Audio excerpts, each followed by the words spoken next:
There's a great saying I learned in art therapy, which is regression in service of the ego. And all movements forward in art practices of all kinds require regression. They require that we slow down, that we do things in clunky ways.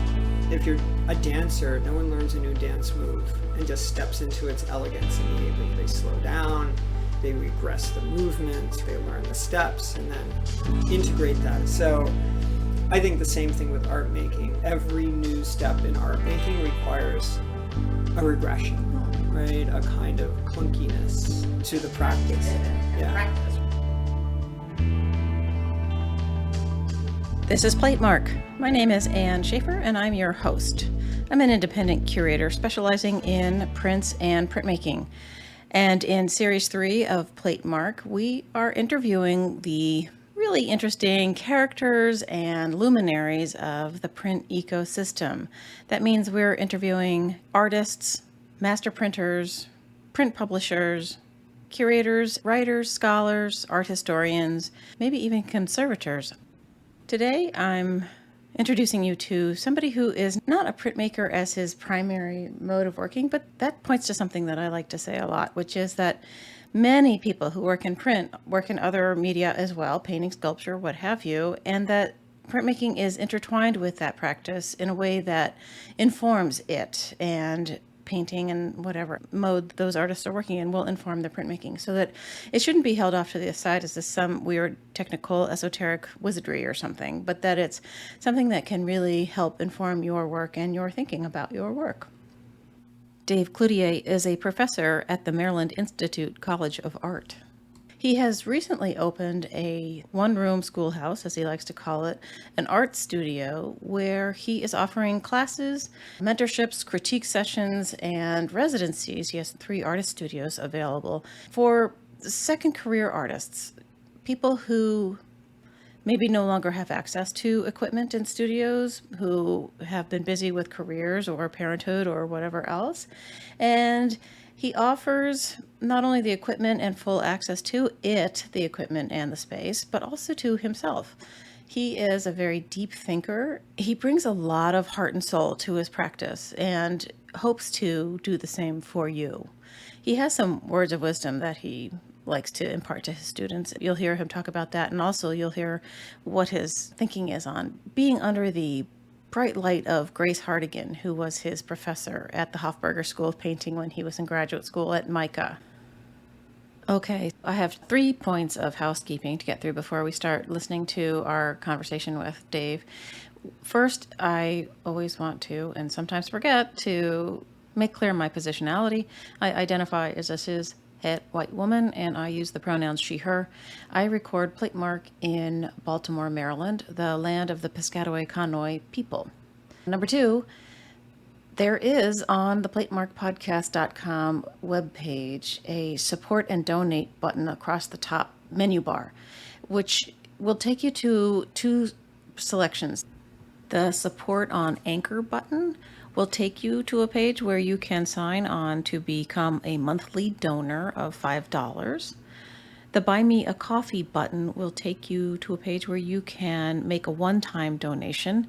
It is set at $50, but there's a little button right under that amount that says change amount, so you can give me $1 if you want. It takes a lot to get this podcast done, and your support is much appreciated. The third point of housekeeping is about the images that you will hear Dave mention in our talk. Those will be in the show notes over at platemarkpodcast.com. Give it a listen and let us know what you think. Tell a friend about us. That's our call to action. Tell somebody about us. Okay, buckle up. Here we go.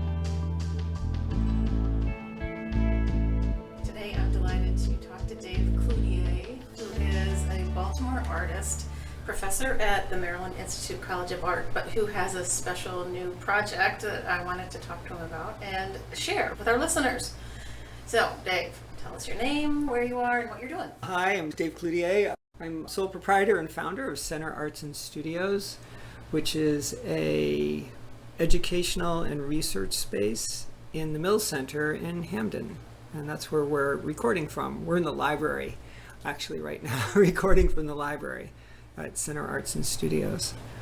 So describe the space and then Yeah. what the plan is, the program. So the program is a one-room schoolhouse. So there's an educational space, which includes a 52 by 32 inch Charles brand etching press, which is new to me, brought up from North Carolina with True Ludwig, who was the force behind that activity. The broker. Thank you, True. And shout out to True right now. It's like none of this would be happening without his support. Yeah, I'd say that with a tear in my eye. I owe so much to True. Thank you, True. And also? A 16 by 32 inch Charles brand etching press that I've had for years and years. So we have these two presses and they anchor the program. I'm very much into monoprinting. I've been monoprinting for years, and most of my personal work now involves an interaction between painting and monoprinting, and especially in the large scale pieces, which are 14 or 15 feet across. What? Yeah, they're I really. don't think I've ever seen the big ones. They're really big. Yeah. Wow. Yeah, they're actually too big for this space. So the galleries at Mica handle them okay, but the monoprints are multi-plate figures. So the figures will be life-size, like life-size monoprinted figures on multiple plates. And so one of the things I'm very excited about with the new Charles brand press is actually pushing that medium even further into size. Like how big a monoprint can we make as a combined plate print? So that's the basis of the program. But the monoprint itself is, in my opinion, the premier research tool for discovering new ideas and new ways of doing things or new content in work. It's a fantastic tool for discovery, that process. Good way for painters to get in. Yeah, for painters, Yeah. artists of any kind. So right now at the center, there's people with a background in painting working here. There's a landscape designer who's working here. And then there's a architectural designer who does artwork, who's also working here. And they're all interacting with the monoprint process, the drawing process, color. We're starting to go into collagraphs and starting to mess with collagraphs. So, Cool. but it's all research. It's all discovery based. And then how that interacts with the work, that's what we support too going further as well. So we have an active research program going on. And then upstairs in the mezzanine, we have 3 studio spaces that are a residency program. And so the idea being come have a space upstairs, 24-hour access, and you get what I consider graduate level education and attention from both myself and visiting artists here at Center Arts. And that is like in place to jumpstart, continue, expand what you're doing in your practice. So you're targeting post-school. Post-school, artists. yeah. So it's not, I don't want to like to say what things are not, but we're not just a skills-based program here. It's not to come and learn a new skill. Although I'll teach you how to do a monoprint. It takes like 10 minutes, right? Minutes to learn, a lifetime to work on. So yeah, monotypes are really fast to learn. It's like easy. No, it's definitely in the sense of a place to discover and grow and be supported in that process. That is our main mission. And especially for artists who, like our second career artists, have a studio practice on your own, and don't have a community to engage with. So we have a monthly critique group. We've had our first one last month, and we're having a second one coming up in September. Fantastic. Yeah, great, Yeah. We meet at 10 in the morning and just start talking art all day long. So really, really exciting work to do, really in depth. And the philosophy too within the critiquing is we're not an academy. There's no perfection outside of the work. So we're very much engaged in the activity of the work itself. What is the inherent value of the object or image being made? That's the approach to the critique. What does the image itself call to the artist or offer the artist? And the critique group is a way of getting many eyes and many thoughts on the image and on the object to understand what it's saying and what it's. Yeah. Is the goal of critique, I mean, sometimes it's, make it better, but sometimes is it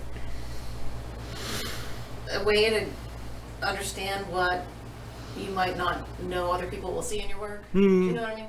Yeah, it's amazing. But you can't control it. Yeah, I think Agnes Martin said it's amazing how little we know about our own work, right? That's perfect.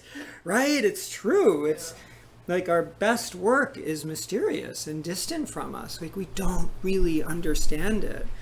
And I know every artist listening to this right now knows it's like you're all going like, and you're a little bit frightened by that because, yeah, we don't, it's almost impossible to describe how we did our best work. We don't remember how we did it. Oh. You know? Wow, is that right? Yeah. Athletes are the same way. You know, it's like if you ask somebody how they did something as an athlete, they can't describe it because it's a part of the being or a part of the mind that is beyond our verbal. You go to a different place when Yeah, you're in yeah. the moment. Yeah, somebody call it the zone or whatever, but it's Yeah. like, you know, I always think of, you know, artists, there's our normal selves, right? Our normal selves, right? And then there's the artist part of ourselves that is utilizing a vast amount of what is inside of us to bring the work forth.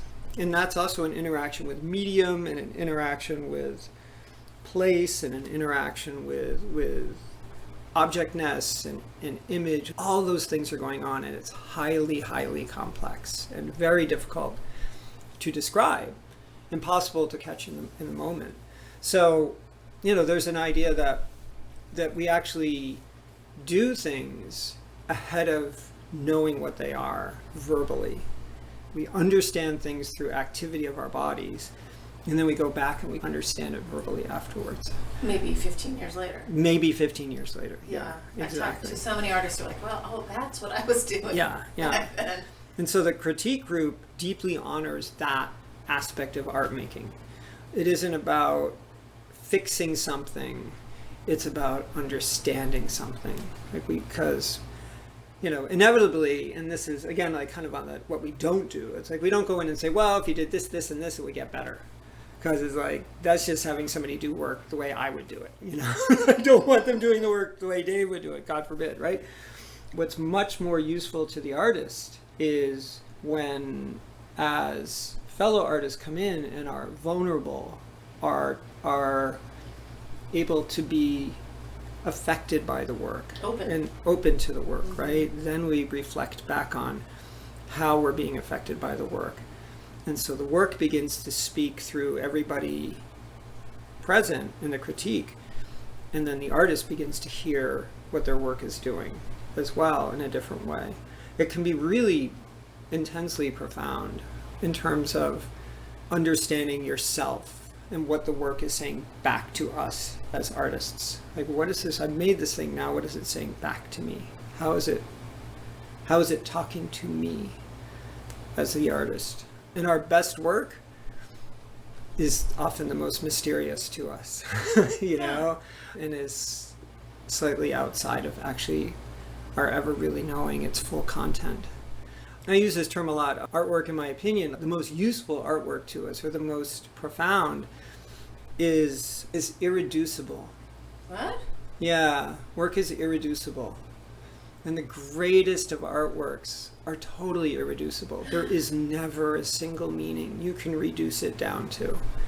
So all of the great pieces, all of the greatest prints you post, right? Yeah. The great ones are irreducible. We can go back to them again and again and again throughout an entire lifetime and engage in them and never get to the end of what its meanings are. There's always another meaning within that irreducibility. I'm always searching for the irreducibility of something. Like I'm always looking for that work that leads and opens again and opens to another meaning. I guess the most universal of that are dreams, like the dreams that we hold from childhood. We all have dreams that we remember from childhood, right? And crazy, isn't it? Yeah, it's nuts, really. But those dreams are so important to us, and they are irreducible. We go back to them again and again in our memory because they hold yet another meaning, right? As we get older, they hold, right? You were saying artists like, 15 years ago I did this, and now I know why I did this, you know? So that irreducibility is also the vulnerability and the honoring of the irreducibility of artwork. Vulnerable to the artwork and acknowledging its irreducibility are the two aspects of great critiquing or useful critiquing to artists and to each other.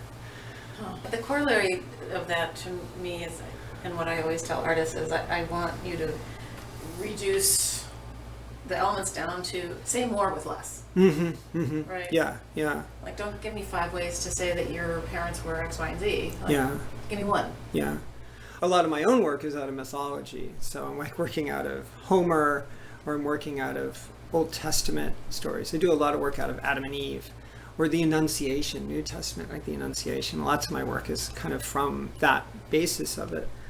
And I feel like these great narratives or these great myths, mythologies, you could take any aspect, any one element, and speak about the entire narrative through one element. So we could take the apple, we could take Eve's apple, and just make images of the apple and speak about all of the meaning of that narrative and all of its implications and all of its politics and all of its, like we could go and go with it, right? But simply by holding the apple within an image, all that can happen. So, Are you Catholic? well, in my history, yes, I am Catholic. You're a recovering Catholic? Well, that's another story. But yes, I am actually Catholic by heritage. Yeah. Yeah. The activity of these images within and elements within artworks, right? Like you're talking about reducing to one thing.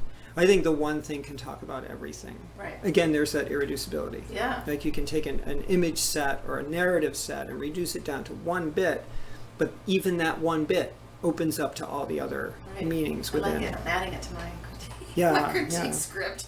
No, it's really, it's so much the basis of what this place is and what the thinking of this place is. It's also based in, and I've been talking more about this lately, and I don't know why it's so important right now, but this idea of unconditional positive regard for the artist and the process and the image and what you are being called to do. And that is in discrete and definitive opposition to the way the art market is operating now in our world, which is, in my opinion, out of hand. Like it's lost its way, Sure. And we're both nodding and like, looking down at this moment, right? Because it's so overwhelming. Well, I feel like the market shouldn't have anything to do with the creator. And yet it does. It's infiltrated deep into academia, down to the very first day students show up and are expecting return on investment in academia. But the way you're talking about what your through line is, it requires maturity. Yeah. It's very difficult to do and requires that I take my personal biases, my personal likes, and I put them all aside. And what is the work I'm dealing with right in front of me? Right. What is the meaning of this work? Like, how is it, again, permeability to the work. Like, can I be vulnerable to it? Can I allow it to affect me? And that's really challenging. It's a practice. And it's what I think is one of the most valuable practices to have as an artist. It opens up the entire art world to us in that way as well, for better or worse, right? Because when you're open to everything affects us, and it requires a bit of strength, right? You have to be able to protect yourself a bit. A little bit, yeah. So, or also resist hype. What should be good. Oh, this is said to be good. Yes. Is this good? I don't know. Who gets to decide? Who gets to decide whether it's good or not? So. We've chatted before. We're friends. Yeah. And I happen to know that you have a background in art therapy, which your entire monologue so far has felt very, at least referential. To that part of you.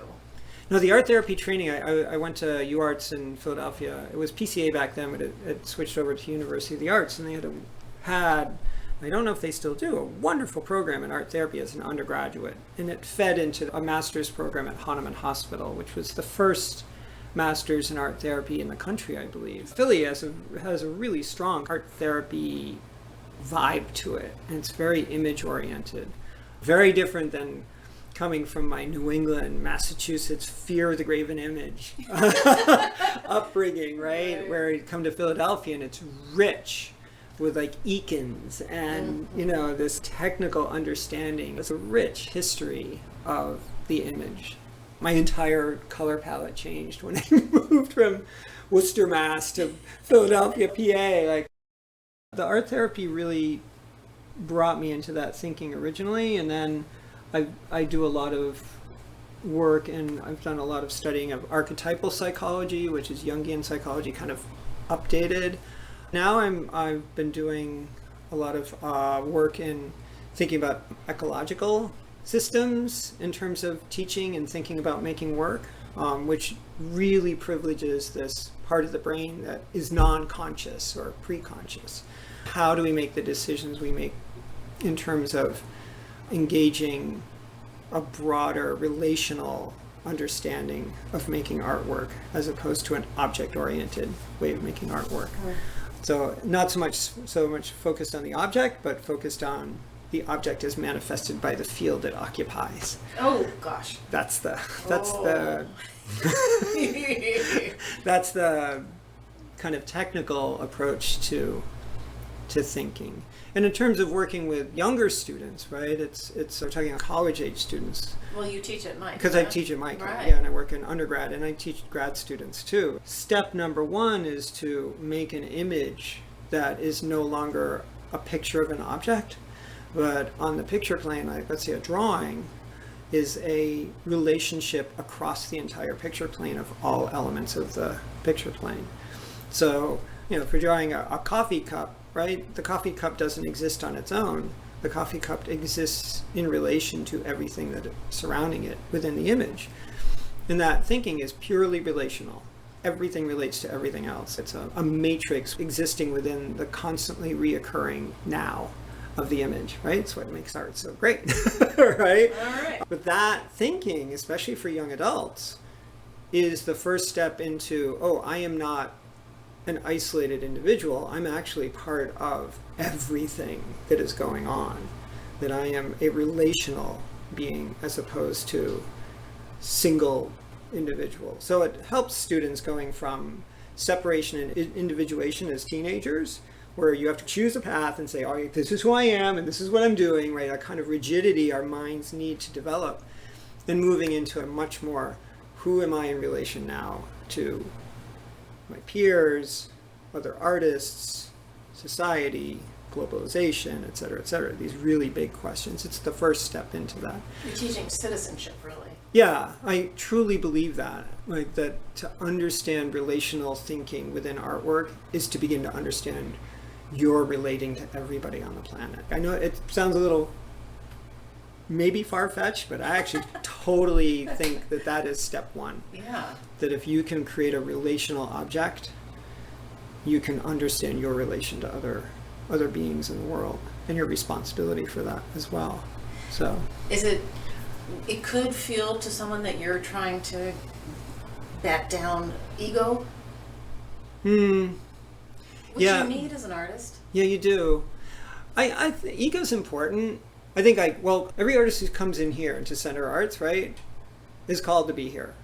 And I think every artist wants to see something they haven't seen yet, and they know is kind of in there. It's always hovering just on the edge of our consciousness, right? This thing they want to see, but you haven't seen it yet. I always think of, I guess it was Bill Gates invented the first. No, who made the first laptop computer? Was that Bill? They built this computer, right? It's like, look at that, right? And it's like, well, what are you going to do with it? I don't know. But they built the thing because they knew it would have use. In some way, artists, I think, gain a lot of, quote, skills because they know they're going to be useful for something. There's artists I've seen who have worked almost an entire lifetime and haven't really found the content yet that they want their work to say, but have developed tremendous skills of depiction or with materials, right? They haven't quite figured out what they want to say because it isn't quite there yet. And then once they figure out what the work wants, what it wants to begin to talk about, all of those skills come to bear. And I think that I'm seeing within this practice, what I'm doing here, those are kind of the artists I've been working with. Artists who have a tremendous lifetime of development of skills. They're starting to tip into what the work wants. And it's really great to have other artists around you at that time because they can often say things about your work that are out of our habits of a lifetime are harder to get to when new work begins to appear for itself. I feel like I strayed from your question. Ego, you were talking about ego. Yeah, and ego is, there's a great saying I learned in art therapy, which is regression in service of the ego. And all movements forward in art practices of all kinds require regression. They require that we slow down, that we do things in clunky ways. If you're a dancer, no one learns a new dance move and just steps into its elegance immediately. They slow down, they regress the movements, they learn the steps, and then integrate that and begin to internalize it, and it begins to come out again in a different way. So I think the same thing with art making. Every new step in art making requires a regression, right? A kind of clunkiness to the practice. And practice, right? Yeah. And so the ego part of that, right, is like, my ego is able to handle this clunky art I'm making now because I know in the future it will get better, right? It will begin to evolve again. And sometimes that's out of habit, but also it's fearful. When we step into a new direction, it's all of a sudden, this sucks. It's like awful, right? And you have to be strong enough to deal with that. It's deeply challenging. It's probably the most frightening part of the process, is the working in the unknown. So it requires some ego strength in doing that. It's like, it's okay. I can handle this. I can work in the unknown. And all the artists listening to this right now are like, yeah. Because it feels safe to stay within what we know, but then the work won't allow it. And it becomes boring, or it becomes disorganized, or it becomes repetitive, which is perhaps the worst. Yeah, the repetition thing is really a problem, because artists who are deeply involved in the market, they're known for A, and people want A, and they don't want B. Yeah. Or Z. Or yeah. Yeah. I mean, there is repetition is necessary. Right. Right. Sure. I do a lot of my research through repetition. So if I have an image that I've discovered through drawing, let's say, or through making monoprints, or wherever I discover that, I will repeat that image hundreds of times sometimes in order to just know what it is. And I'll do it in monoprint, or I'll do it in Sharpie, or I'll do it in pencil, or I'll do it in charcoal, or I'll do it in sand, or I'll do it in clay, or I'll do it on sticky notes. I'm like notorious for sticky notes. That repetition's really important because it allows things to break. So it doesn't become precious anymore, and allows things to break within that repetition. You sound just like Hater. Everyone knows I'm a hater person. I don't know if Dave knows I'm a hater person. No, I don't know this. Okay. So there's a well-known print person named Stanley William Hayter. Yeah. Known as Bill, right? Yeah. And he, amongst many other things, subscribed to the surrealist practice of automatic drawing. Mm-hmm. Mm-hmm. And he was all about the Jungian archetype and Yeah. all of that stuff. He would draw and draw and draw and draw and draw, and whatever, if you stacked up each image, figure, whatever, in a pile, the ones that were the tallest, Yeah. he knew would be relatable across humanity, and They would be irreducible. That's the irreducible exactly, pile. Exactly. Yeah. He sounds just like him. He would draw in the sand too. Yeah. That's the Jungian kind of way. Yeah. It's the respect for the activity of the image itself. The image becomes its own force within the practice. Well, and it's respecting your own mind. Yeah. So repetition's interesting. There's a desire for like a commodification of an image through repeating its motif, and it becomes a commodity in that way. I don't want to use this time to talk about that because that's like a different conversation. So, but then there's like repetition within practices, and I deeply admire many practices that are purely repetitive in what they do. You mentioned Agnes Martin. There's an artist, repetitive grid things, but then have all this variation and nuance and subtlety within them. They're amazing. That's sort of the challenge of minimalism, right? Is Yeah, to yeah. get that range. So yeah, there is no right way. Again, you hear within my stuttering here, is the respect for the process and the respect for what is going on within the image itself. That's not for me to judge. Sure. That's the calling of the unique calling of each artist to what their practice is. Do young artists need to be taught how to listen to themselves? Do you know what I mean? I think every young artist that I work with and every mature artist I work with is there for a reason. And I think the first step for young artists is to push through or cut through or put aside or just kind of sideline the external reasons for being there, right? Jobs, skill training, they're all neoliberal deals, right? And kind of get at what made you go through all the crap you have to go through to get to this school, and your portfolio and the application process. Because let me tell you, people who are not artists are not going to go through that. Like, they are just not going to do it, because it's you have to want to be there. Lots of people go to college and they don't really know. They apply and they just go and they're like, no, it's like, Yeah. And I think in some ways artists need to do that more. They need to apply for art school, they need to get into school, and they show up and they're like, what are you here for? If they think they know, it actually limits really what the calling may be within them. Same thing here. Artists show up here and I'll look at their past work. I'm like, okay, so where are we going to go from here? And then we begin to work on things together, or they'll try out a new process, or we'll start drawing, because drawing is the basis of everything. Sure. But it's always getting at what the calling is. What does the work itself want? Like, what is this work bringing you here for? And you have to make the work to find that out, to Right. know through doing. Right. And so working with young artists, I often tell students who are in their first semester that you are here to begin to figure out how your mind works and what it likes to do.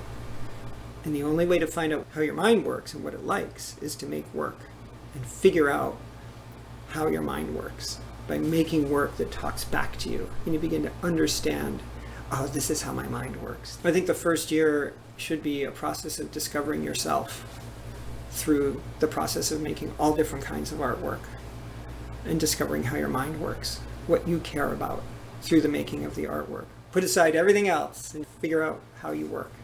I've always said that artists have a different kind of brain, Mhm. which I still believe.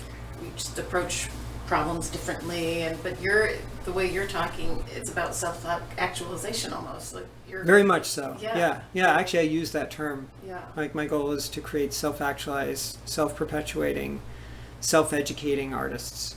I don't, I'll say this, right? I don't want to talk about my teaching at MICA, right?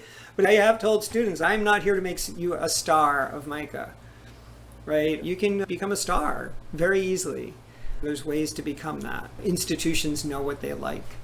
That's not my job. My job is to have you walk out of my classroom as a self-actualized artist at best, along with a really heavy toolbox of ways of getting to that self-actualization. I want you to come out with a solid toolbox of all sorts of ways and approaches and thoughts and strategies for getting at what you want to get at. So oftentimes I've said, I teach for 20 years after students graduate. I want to be in their heads. and I have to say that I have Succeeded? indeed had students contact me years later and say, Dave, you're still in there. Because all my teachers are still in there. Grace Hartigan's in there. Yeah. Doris Staffel's in there from UArts. Boris Putterman is in there. And these people have all passed on. But they live in me and I teach through them every time I teach. They are all coming through me. It's a kind of life after death. It's really wonderful. I think you might be a unicorn, Dave. You've said that. I still believe it. Okay. I think the effort it took to build this school that we're sitting in right now, it doesn't come out of nowhere. You've really got to want to do this and be called to do it, to make it happen. And it's slightly, I'm talking about people who are beyond me now, beyond us. The calling to make this space is a bit beyond me. And every time I work with a student in here, I'm reminded, oh, this is why I went through this like going on 2-year process to build the school and to bring the tools in here and to create space for artists to work. It's kind of beyond me. It is slightly mysterious in terms of what I'm doing. And it's really deeply satisfying.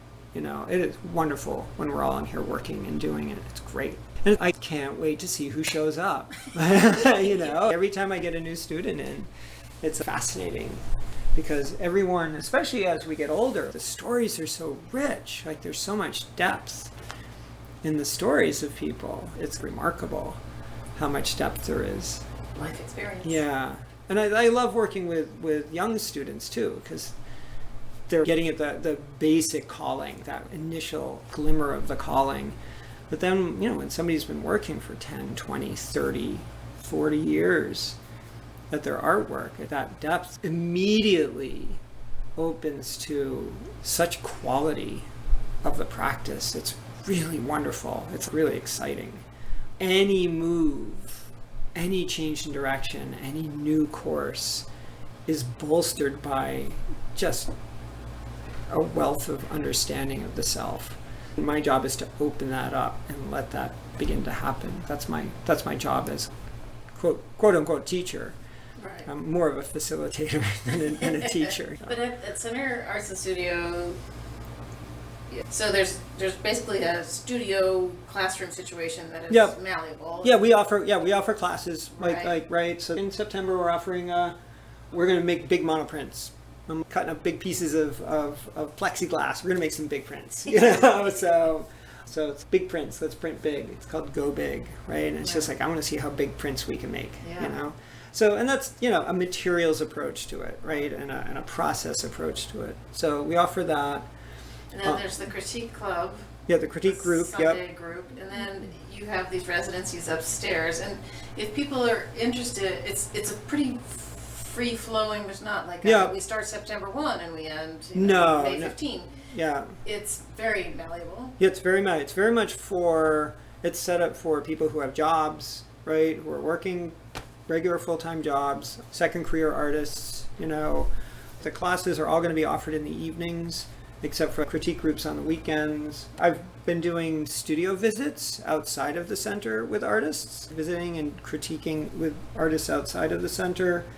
We're going to have guest artists coming in to do some lectures and talk about their work.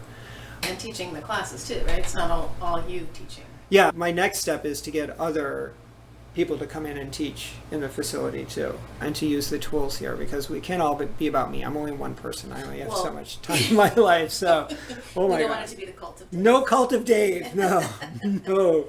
But you have definitely a very strong philosophy about how this all works, which might require training people in this method of yours, which I think is... It's interesting in that regard. My sense is everyone I've been working with is, it's almost like a relief, like a shedding of past pressures on themselves and saying, oh, thank you. Now I can start working on my work. It's really, I have one student who did an entire undergraduate in Virginia in fine art and just kept the pressure that he had in school on him throughout his practice going forward. I could never let it go, what the work quote unquote should look like, as opposed to following what the work wanted to be. And so it's always held at a certain level within the making, not because of his skill, it's like enormous skill, but because of thinking of what the work should look like, as opposed to following what the work wants to be. So it's, when we're working as object-oriented thinking, the object should look a certain way. It should have these qualities based on the market or based on, other people's practices, right? The work progresses very slowly. The second it moves into its own way of being, it advances very, very quickly. Like it's an amazing shift in that expansion of the practice. Once it moves away from object orientation to field orientation, that's the shift. It's no longer about how to make an object or a picture of something, but how to make an image as an object, a full interrelational object with itself. Like, that's technically what it's happening, but it's psychologically, it opens up to like just multifolate expansion of practices. It sounds like I'm talking art theory in a way, but that's the approach. All right. There's some tipping point in growth as an artist where you've been told that you are good at rendering things, and it's not till some undetermined point where you can cross over into this kind of psychological relationship with your it takes effort, and you gotta want it. It takes trust, and I think it takes support too. I've been very, very lucky in the faculty that have supported me in my educational career. Grace Hartigan being the pinnacle of the people I worked with. What was she like to work with? Oh my God, Grace! Really, Grace was diamond hard. Oh. We're talking the hardest, most direct critique I've ever received in my life. Brutal. A shockingly precise eye. Oh, wow. Yeah, I missed nothing. Oh. Yeah. At the same time. In a positive, but not in a positive way. No, Grace was hard on people. Yeah. And I feared Grace. I feared this 80-something-year-old woman. I could hear her coming down the hall, and I could tell by her gait whether I was in for it or not. You know, I was like, oh dear. Grace was very, what's the term? There was no in between with her. It was always for the work. Everything was about the work. And, you know, I'll be self-revelatory here about Grace. Grace one time said to me, and it was towards the end of my second year, she was looking at my work, and she said something that took another 10 years for me to process.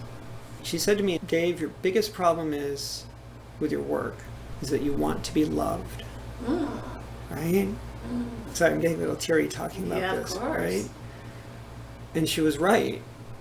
At that point in my life, I was trying to make artwork that people would love me because they loved the work. Right? And it took another 10, almost 15 years to begin to make work. Excuse my language, doesn't give a shit whether you like me or not. You can bleep that out. Doesn't care. Doesn't fucking care whether you like me or not. In fact, my work now, it doesn't care if I like it or not. I'm making work now, and I think Grace would approve, that I don't like. That's how I look at my own work. I don't really like this, but it's really good art. Right? And I owe that to Grace, that I'm now able to make work that is beyond whether or not even I like it, but this is what the work itself wants to be, beyond what I think about it. I understand how to make paintings as objects, right? But psychologically, I'm attached to them.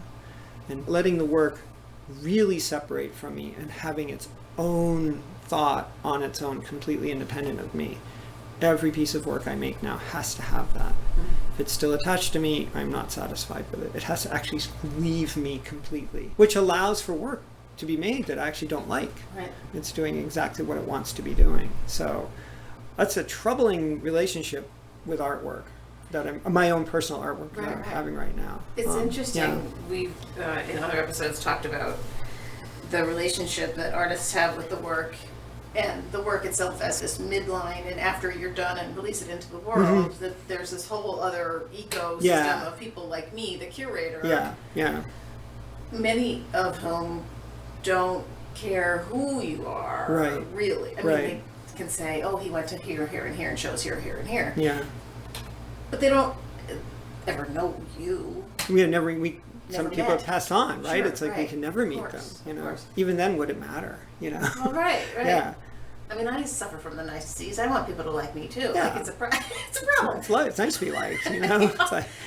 But with the art, it's so interesting because once it's out of your hands, it's really distanced from the maker. Yeah, that and Anne is doing this great thing. It's like you're separating your hands further away. I actually, that motion, when I'm working on my work, I feel that with the work. Oh, interesting. I know, I actually do.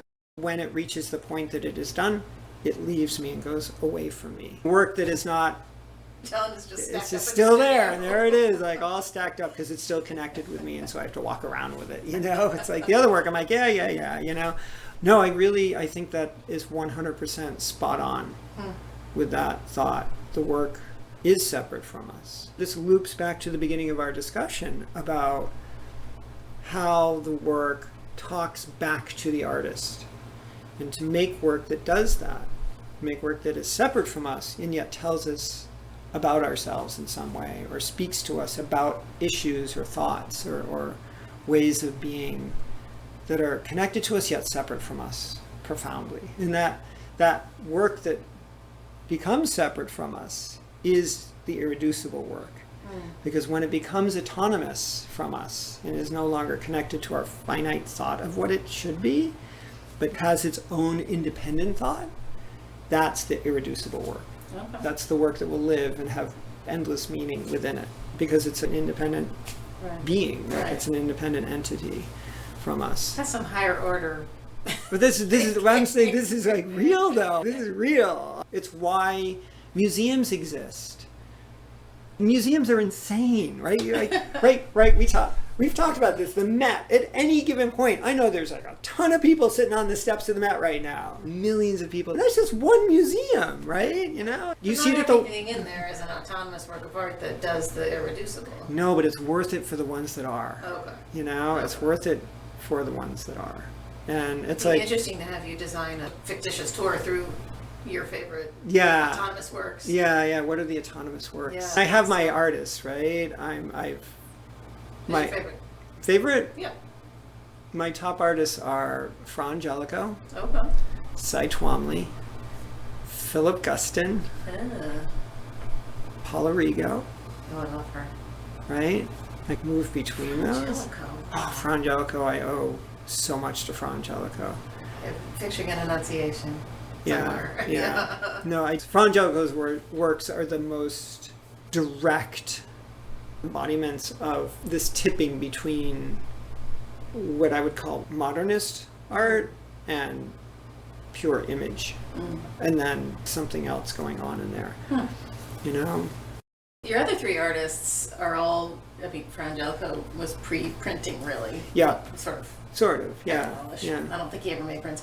But Twombly, Guston, Paula Rigo, fine printmakers, all three. Oh my God, Guston's prints.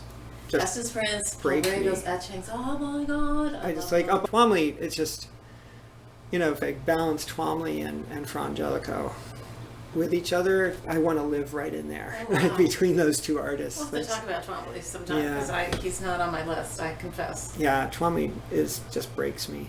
I think I learned this idea of being able to talk about everything through any one aspect, like any one image of a narrative, through Twomley's paintings in the Philadelphia Museum when I went to school in Philadelphia. I owe him that. And then also the idea of irreducibility of object images, especially in his sculptures. They're completely irreducible. Those are my people I go to on a regular basis. And Rigo especially.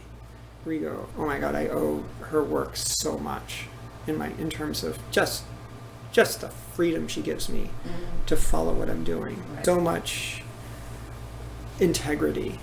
Tate has videos of her talking, and every one of the videos, there's a gold nugget in every one of those videos. Right. They're I'll great. post links in the show notes. So, because we're a printmaking podcast. Oh yeah, we are printmaking. I'm going to circle back around to the two presses you have in the shop. And you're doing colograph and monotypes, prints, monotypes, Yeah. We're going to do some dry points too. Oh, good. Yeah. Sometimes I foresee the future of this place, that if somebody wants to come in and do etching and set up the etching process here, I'm like, have at it. Are the monotypes that you're encouraging your students to embark on here an end point, or are they a process by which to explore further ideas? I make them sometimes as endpoints, but never specifically as that. They are always process, research, discovery based. If you think about a monotype, right? A monotype has a certain kind of structure to it. It has constraints built into it. the plates are only so big. Even the big plates are only so big. Even if we're making multiple plates, they're only so big, right? So there's a kind of architecture within which the process happens, right? This is why printmaking is such a fantastic thing, right? You're given a constraint of the plate. There's a time constraint of the material of the ink. So it's like painting or more brush and ink. There's a time constraint. You can only work on them so much, and they begin to fall apart. The ink itself, relating to brush and ink, is very much, it's so revealing, like revelatory of the thinking of our hand in engaging it. Huh. So it reveals, because it's so sensitive, it's ink on a plate, right? It's super sensitive. If you're forcing it, it's going to tell you you're forcing it. If you're, right, if you're not trusting the hand, it's going to be like, you didn't trust it right there, right? Yeah. So it's very revealing. It reveals where the ego state is, right? It's like, oh, it should look this way. And the ink looks at you and say, you think it should look this way, but right, it's not. That's not very good. It's not having that voice in it. It's not following itself. So it's very rigorous in that way. It seems simple, but it's super rigorous. And then we're starting to do things with machine collé here. Mm-hmm. We're printing on mulberry paper, machine mulberry. It's very thin, and doing ghost prints and then colorizing those with watercolors and sticking them all back together and have these beautiful glowy prints we're working on. My students are really interested in those processes. And then also that everyone who comes in to do monotypes, you end up making a bunch of them. And just the fact that you are making more and more images as a practice is inherently growth-based. It's inherently research and discovery. Like, you can't come in and make 5 monoprints and not discover something in that process of making them. Okay. Like, it's something is going to be revealed. So people do drawings that way, right? Artists do that. Right? I need to draw something, right, a bunch of times. One of the things monoprints offers is this wide stretching of distance from the print. You can work very precisely with your finger on the plate, right? Mm-hmm. Or you can work with brushes at a distance. And so that relationship with the activity of the medium on the plate, I don't know any other, aside from maybe painting, where you're offered that length and distance of interaction with the medium. So again, the medium inherently in this process creates a kind of relationship with the plate that is unique in my understanding of it. I think it can happen in etching in the ground, in hard ground or soft ground it can happen.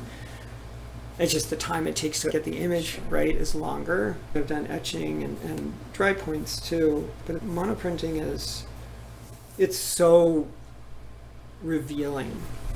I discover so much through doing. Every time I do monoprinting, I discover something. It's really, yeah. I think it's a wonderful practice. So we're bringing collagraphs into it now. Mm-hmm. We're attempting to do plywood size collagraphs we're working on technically getting that done. Right. We'll talk later about that, right? But yeah, we want to make big prints with collagraphs. Okay. And so we're working on some technical approaches to doing that with the equipment we have right now. And that practice may expand. And I want to offer at some point in the future an entire dry point, drawing dry point, monoprint dry point combinations. Like, they work really beautifully together. Dry points and monoprint processes, right? Sure. They work really well. So, and dry points are just wonderful and direct, and that's a great process. Right. Recently, True and I were in St. Louis to talk to the fine people out there about a particular show at the St. Louis Art Museum that featured work from the collection of the Simmonses, Marianne and Ted Simmons. And they had several plywood-sized collograph prints on the wall by Jean Quick-to-See Smith. I'm not familiar with that artist, but okay. I will find out. Well, I'll send you some pictures, because talk about making humble materials on a piece of plywood look like a glorious etching. Yeah. I couldn't believe how she got them to work. We've started to do some experimentation with it. Yeah. Starting, because I'm not familiar with it, True gives us the big thumbs up in doing it because it is more of a print process and it's reproducible. Yeah. You know, I want to bring color into these processes. I mean, this is we're talking like off topic here, but my biggest problem with people who come in to paint or use color is that they haven't come to terms with the relationship of color to drawing. I see it at college. I see grad students all the time using color arbitrarily for drawing. I'm like, color is purely relational. It exists almost separate as a relational thought, an emotional sound relation from drawing, right? Mm-hmm. And how do we begin to integrate drawing, monoprint, right, black and white drawing, and color within this practice here, within the thinking of the space? And so colorgraph, I think, may, within these tools in the space we have here, become where's the research tool in color? Right. That's what I'm looking for. Okay. And I'm wondering if colorgraphs could be a really good counterbalance to this very black and white, very drawing, very immediate practice of monoprinting with something that's reproducible and augmentable. You know what I mean? Yeah. As a process through colorgraphs, because color monoprints are like squash paintings a little bit. You got to be really, really good to do a color monotype, you know, and not have it look like this. There's a book here that I even hate to open sometimes that's filled with color monoprints that just look like squash paintings, you know? Yeah. And I almost like show it to remind myself how bad they are, right? There's one or two people who do it well. Yeah. But out of this entire book, Oh gosh. you know, Michael Mazer does really great stuff. Right.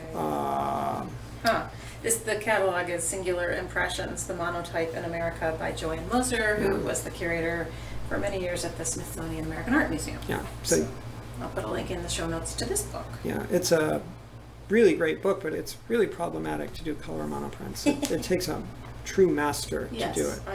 The black and white stuff is beautiful in there. I love that the studio is helping artists grow. And it's not necessarily a painting studio or a print studio, but that everything is intertwined with each other. Yeah.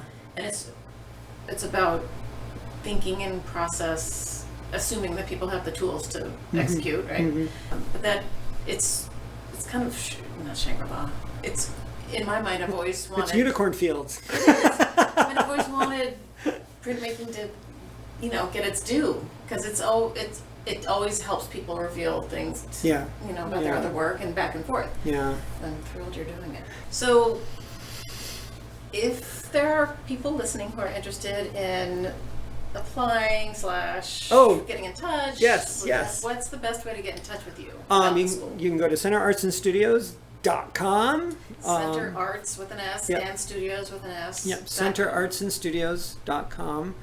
And there's a whole contact thing in there. So there's contact information, there's a phone number, the programs are listed there.